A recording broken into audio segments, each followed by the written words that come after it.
A wise man once said, "The measure of a man's greatness is not the number of servants he has, but the number of people he serves." And this really applies to St. Joseph Catholic Church's Deacon Librado Gayton, a man of deep faith who recognizes clear instances in his life when God moved him on a road to fulfill his diaconate role in the church. Well, I admit I doubt sometimes that I'm on your mind. How does a man get approval from a congregation to go forth and make a commitment to being ordained a permanent deacon? Let's take a look at the life of Librado Gayton.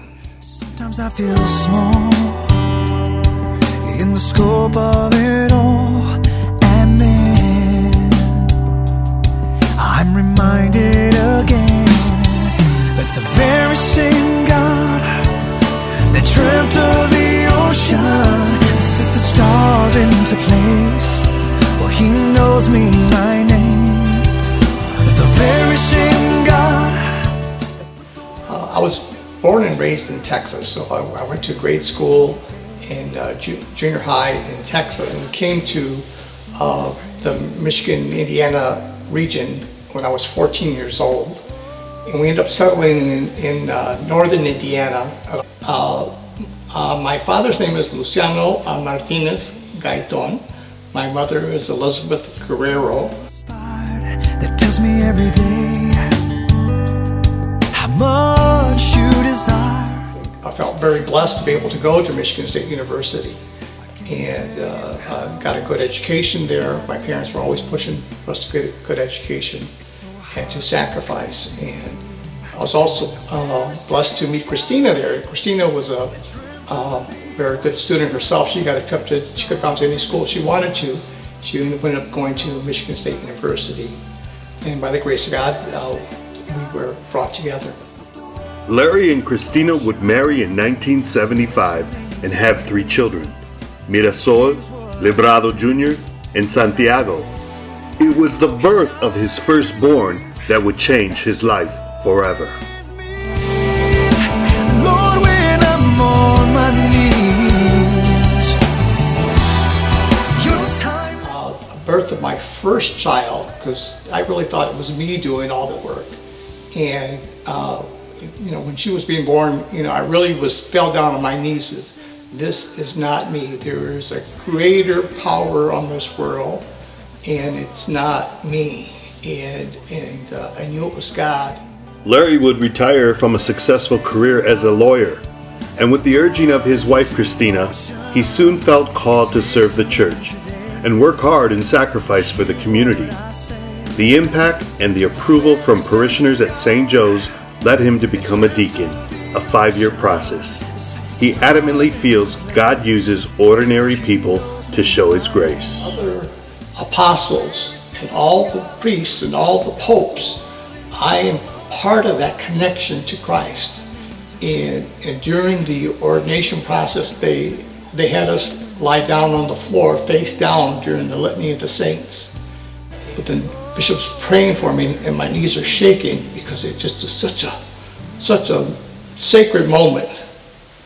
And the power of the prayer just touches your heart deeply. It's incredible. I almost couldn't believe this.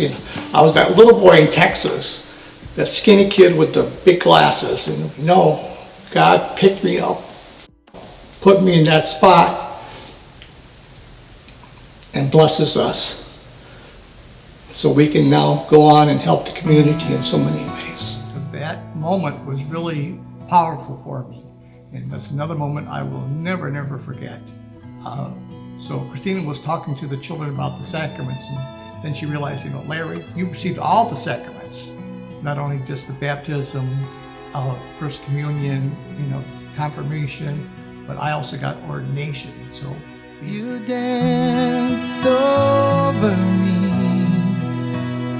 while I am unaware. You sing all around, but I never hear a sound Lord, I'm amazed by you. Lord, I'm amazed by you. Lord, I'm amazed by you. How you love me. So he felt called to become a deacon in the church, and so he went through a number of years of formation, not only being a good Catholic with deep faith, but also, again, training and developing his skills as a deacon of the church. Larry is part of that connection to Christ. Being ordained, he's part of the clergy. He's part of the apostolic session with all the other apostles, priests, and popes. It makes him part of that connection to Christ. How proud Luciano and Elizabeth must be, and all the Gayton family. St. Joe's is blessed to have Deacon Librado Gayton, an ordinary man sharing God's grace. Hallelujah. By